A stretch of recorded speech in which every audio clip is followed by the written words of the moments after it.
In the winter of 1939, an academic researcher took 22 orphaned children and split them into two hidden groups. The first group was given elite, world-class encouragement. The second group was subjected to something else entirely. They were relentlessly belittled, mocked, and told they were developing a severe, uncontrollable speech impediment. The twist? None of the children in that second group actually had a speech problem when the experiment started. They were completely healthy. But by the time the experiment ended, their minds were so profoundly altered that many of them stopped speaking entirely, carrying the psychological scars for the rest of their lives. This is the monster study, the dark, buried experiment that proved how easily a handful of words can permanently rewire a human being's reality. The experiment was designed by Dr. Wendell Johnson, a prominent speech pathologist at the University of Iowa. Johnson had a deep, personal obsession with speech. He had grown up with a severe stutter himself, and he spent his entire career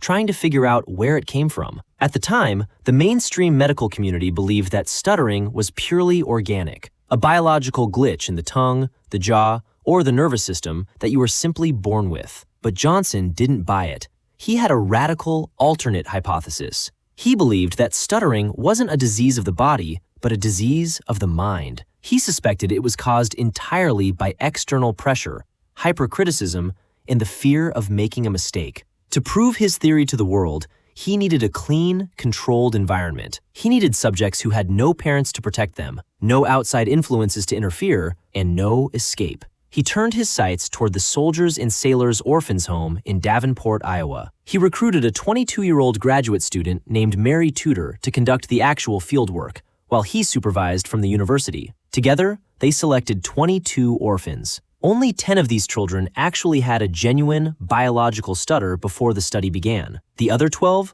were completely normal, fluent speakers. Tudor split the children into two balanced groups, intentionally mixing the fluent kids and the stutterers. The first group was labeled the positive group. The children here were praised constantly. They were told how beautifully they spoke, how articulate they were, and that any minor slip-up was just a natural part of growing up. But it was the second group, Group 2, that would give the study its horrifying legacy. This was the negative group. Inside this group sat 6 completely normal, fluent young children. They had never struggled to say a word in their lives. Mary Tudor sat down with each of these 6 fluent children individually, looked them in the eyes, and delivered a scripted, psychological trap. She told them, "The medical staff has determined that you show definite signs of a stutter. You must stop yourself immediately before you speak. Do not speak unless you can do it right." Every few weeks, Tudor returned to the orphanage to reinforce the conditioning. Whenever these normal children spoke, she would interrupt them, criticize their hesitation, and point out tiny, completely normal pauses as evidence of a worsening mental defect. She openly told the orphanage staff and the other children that Group 2 was developing a severe speech disorder, turning the entire institution into an echo chamber of judgment. The impact of this constant, hypercritical surveillance was almost instantaneous, and it was devastating. The children didn't develop a biological stutter. Instead, their entire relationship with language broke down. A 5-year-old girl named Mary Korlaski, who had been a bright, talkative child, suddenly went completely silent. She began covering her mouth with her hands whenever an adult asked her a question. Another school-aged orphan, Hazel Potter, grew deeply depressed, aggressive, and refused to read out loud in class, her grades cratering in a matter of weeks. The children were caught in a terrifying psychological feedback loop. Because they were told that speaking was dangerous and flawed, they became hyper-aware of every breath, every syllable, and every movement of their lips. The anxiety of trying to be perfect paralyzed their vocal cords. When they did try to speak, they would gasp for air, snap their fingers in frustration, or stomp their feet, trying to force the words out of a throat that anxiety had completely constricted. Mary Tudor watched this decay happen in real time. She wrote frantic letters back to Dr. Johnson, noting that the children were exhibiting severe signs of anxiety, shame, and physical tics. By the summer of 1939, the experiment concluded. Realizing the profound damage they had caused, Tudor attempted to undo the trauma. She returned to the orphanage several times to provide positive reinforcement, telling the children, "You speak fine now. It was all a mistake." But the damage was already done. The words had already left their mark.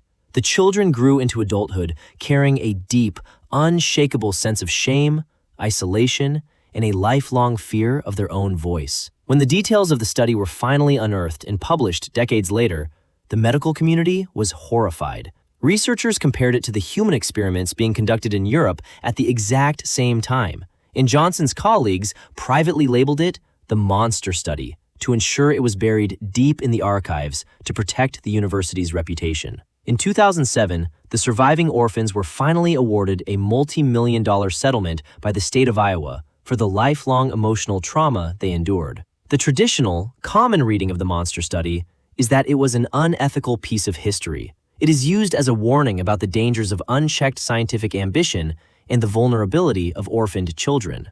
But that reading misses the deeper, more profound truth that Dr. Johnson accidentally proved. The killer wasn't a biological disease or a physical defect. It was the terrifying, creative power of a label. We like to believe that our self-worth, our talents, and our capabilities are built on an unshakable internal foundation. We think we know who we are, but the data proves that we are incredibly fragile mirrors of the words used to define us. When a human being, especially a young, developing mind, is placed into an environment where they are constantly judged, micromanaged, and told they are fundamentally flawed, their brain will actively alter its behavior to fit that reality. We do this to people every single day in our schools, our workplaces, and our homes. We apply invisible labels.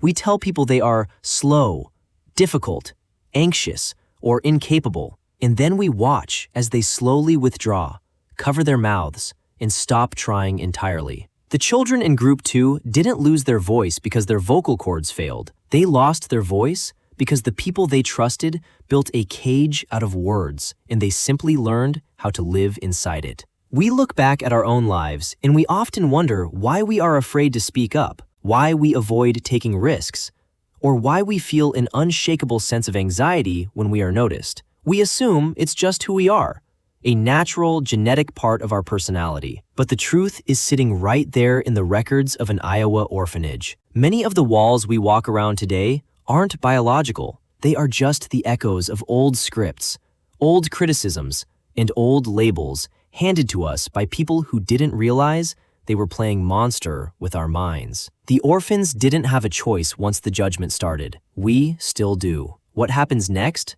is on us.